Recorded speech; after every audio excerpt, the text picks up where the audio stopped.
ചൈനയിലെ ഒരു മെട്രോയിലാണ് ഇന്നത്തെ എൻ്റെ യാത്ര. മെട്രോ സ്റ്റേഷനിൽ എത്തുമ്പോൾ എത്ര മിനിറ്റിനുള്ളിൽ മെട്രോ വരുമെന്നുള്ളത് അവിടെ എൻട്രി ചെയ്ത് വെച്ചിട്ടുണ്ട്. അതുപോലെ തന്നെ നിങ്ങളിവിടെ ഒരു സ്റ്റിക്കർ നോക്കിക്കേ. ഈ സ്റ്റിക്കറിൽ ഏതെല്ലാം ബോഗികളിൽ തണുപ്പ് എത്രയാണെന്നുള്ളത് എന്ന് എൻട്രി ചെയ്തിട്ടുണ്ട്. അതുകൊണ്ട് തന്നെ തണുപ്പ് കൂടുതൽ വേണ്ടുന്നവർക്ക് അതനുസരിച്ചുള്ള ബോഗികളും കുറവ് വേണ്ടുന്നവർക്ക് അതനുസരിച്ചുള്ള ബോഗികളും തിരഞ്ഞെടുക്കാൻ വേണ്ടി പറ്റും. എന്താല്ലേ, ഇതുപോലെ നിങ്ങൾ വേറെ എവിടെയെങ്കിലും കണ്ടിട്ടുണ്ടോ? ഉണ്ടെങ്കിൽ നിങ്ങളുടെ അഭിപ്രായങ്ങൾ ഒന്ന് കമൻ്റായിട്ട് എഴുതണേ. അപ്പോൾ മെട്രോയിലിരുന്ന് പുറത്തോട്ട് നോക്കിയപ്പോൾ കണ്ട കുറച്ച് കാഴ്ചകളാണ് നിങ്ങളീ കണ്ടുകൊണ്ടിരിക്കുന്നത്. ചൈനയിലെ തെരുവുകളും അതുപോലെ തന്നെ റോഡുകളൊക്കെയാണ് ഈ കണ്ടുകൊണ്ടിരിക്കുന്നത്. അപ്പം നിങ്ങൾക്ക് ചൈനയെക്കുറിച്ച് മുമ്പേ ഉണ്ടായിരുന്ന അഭിപ്രായങ്ങളും ഇപ്പോൾ നിങ്ങൾക്കുള്ള അഭിപ്രായങ്ങളും ഒന്ന് കമൻ്റായിട്ട് എഴുതണേ.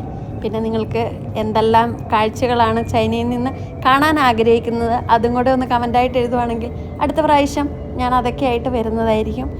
അപ്പോൾ വീഡിയോ ഇഷ്ടപ്പെടുവാണെങ്കിൽ ലൈക്ക് ചെയ്യുക, കമൻറ്റ് ചെയ്യുക, സബ്സ്ക്രൈബ് ചെയ്യുക. Thank you for watching.